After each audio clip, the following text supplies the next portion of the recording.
I always promised the American people that I would be straight with you. The truth is, this did unfold more quickly than we had anticipated. So what's happened? Afghanistan political leaders gave up and fled the country.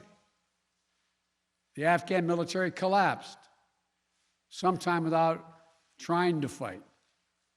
If anything, the developments of the past week reinforced that ending U.S. military involvement in Afghanistan now was the right decision.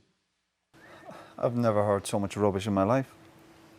Why do we have to listen to that garbage? It's just utter nonsense what he's talking about. American troops cannot and should not be fighting in a war and dying in a war that Afghan forces are not willing to fight for themselves. We spent over $1 trillion.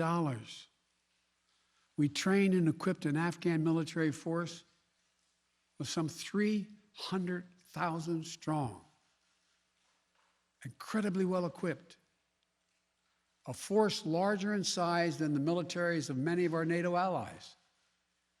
We gave them every tool they could need. No, honestly, that is nonsense. The political leaders of Afghanistan were unable to come together for the good of their people, unable to negotiate for the future of their country when the chips were down. They would never have done so while U.S. troops remained in Afghanistan, bearing the brunt of the fighting for them. Why? Why should we accept somebody talking nonsense like that? So I'm left again to ask of those who argue that we should stay. How many more generations of America's daughters and sons would you have me send to fight Afghanistan's civil war when Afghan troops will not?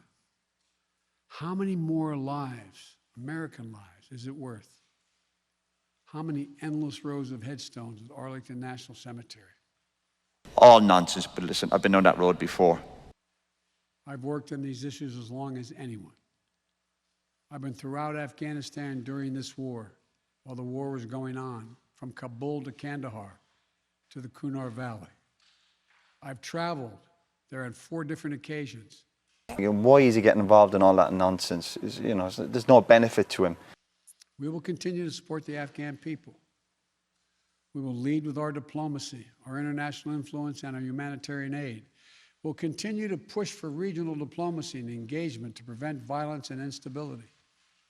We'll continue to speak out for the basic rights of the Afghan people, of women and girls, just as we speak out all over the world. Nonsense. The events we're seeing now are sadly proof that no amount of military force would ever deliver a stable, united, secure Afghanistan, as known in history as the graveyard of empires. What's happening now could just as easily happen 5 years ago or 15 years in the future. We have to be honest. Our mission in Afghanistan is taking many missteps, made many missteps over the past 2 decades.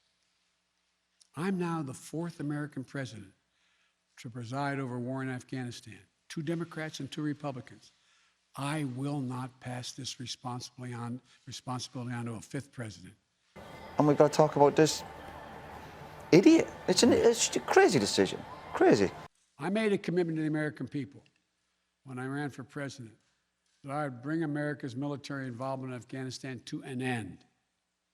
While it's been hard and messy, and yes, far from perfect, I've honored that commitment. More importantly, I made a commitment to the brave men and women who serve this nation that I wasn't going to ask them to continue to risk their lives in a military action that should have ended long ago. Our leaders did that in Vietnam when I got here as a young man. I will not do it in Afghanistan. I know my decision will be criticized, but I would rather take all that criticism than pass this decision on to another president of the United States, yet another one, a 5th one, because it's the right one, it's the right decision for our people, the right one for our brave service members who risk their lives serving our nation. And it's the right one for America. Thank you. May God protect our troops, our diplomats, and all brave Americans serving in harm's way.